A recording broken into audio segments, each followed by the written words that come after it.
ఓం శాంతి. ఎవరో ఒకరి శరీర అనారోగ్యాన్ని మనం అసంభవం నుండి సంభవంగా మార్చవచ్చు.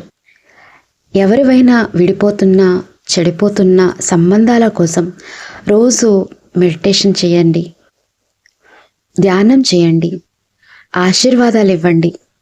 అలా చేయడం వల్ల మనసులో ఏర్పడిన గొడవలు లేక అడ్డంకులు తొలగిపోతాయి. కానీ మనం రోజు ఆ సమస్యల గురించే మాట్లాడితే ఏం జరుగుతుంది?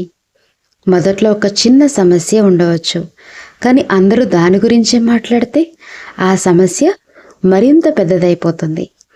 అందుకే మీ జీవితంలోని సమస్యలను ఎప్పుడు బయట ప్రపంచానికి వినిపించకండి. ఎవరికి మీ బలహీనతను లేక సమస్యలను చెప్పకండి. ఎందుకంటే అందరూ దాని గురించి అతిగా మాట్లాడితే అందరి నైతికం లేక శక్తి ద్వారా ఆ చిన్న సమస్య చాలా పెద్దదిగా మారుతుంది. అందరితోనూ ఇలా చెప్పండి, నా జీవితం చాలా పరిపూర్ణంగా పర్ఫెక్ట్గా ఉంది. అప్పుడు ఎదుటివారు అది ఎలా పరిపూర్ణంగా ఉంటుంది, జీవితం అలాగే నడుస్తుంది కదా అంటారు.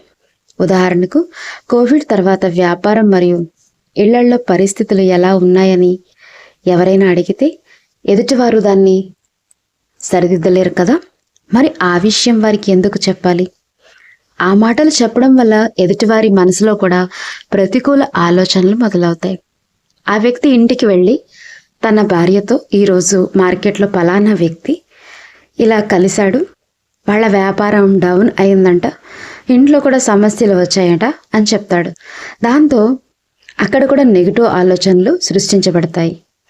అదే బదులుగా మీరు వారికి అన్నీ చాలా బాగున్నాయి, అంత ఫస్ట్ క్లాస్ అని చెప్తే వారు ఇంటికి వెళ్ళాక కూడా అదే సానుకూల విషయాన్ని చెప్తారు.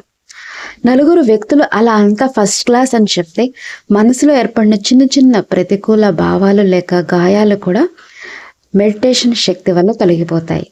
అచ్చా. ఓం శాంతి.